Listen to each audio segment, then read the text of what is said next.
ចំណែកស្ដៅនេះវិញគឺមកកញ្ចប់ហ្នឹងវារៀងច្រើនដែរតែខ្ញុំច្រកថងហើយ2 1500ហ្នឹងហើយចឹងយក2អានេះក៏ដាក់ទូកកដែរវាប្រើបានយូរតែកាលណាយើងចង់ធ្វើយើងមានអីធ្វើណាហើយ7នេះកន្លះគីឡូ3000រៀល7របស់ខ្មែរចាស្ពៃក្តោបនេះគឺតម្លៃត្រឹមតែ3000ទេនេះរបស់ខ្មែរដែរណាបងប្អូនអរគ្នាបន្លែទាំងអស់នៅលើតុហ្នឹងគឺវាច្រើនមុខដែរមានល្ហុងមានអានេះត្រួយ7ស្ដៅអានេះត្រួយល្ពៅត្រួយអនុងហ្នឹងហើយអានេះ2នេះត្រឹមតែ2000ទេបងប្អូនអរគ្នានេះ2ហ្នឹងគឺ2000ច្រើនមែនតើណានិយាយទៅវា2ដុំចាហើយអាម្រះព្រៅនេះគឺគេថែមឲ្យយើងចា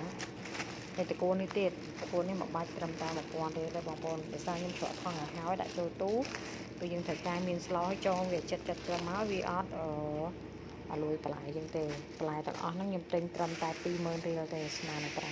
$5បានច្រើនមុខមែនតើ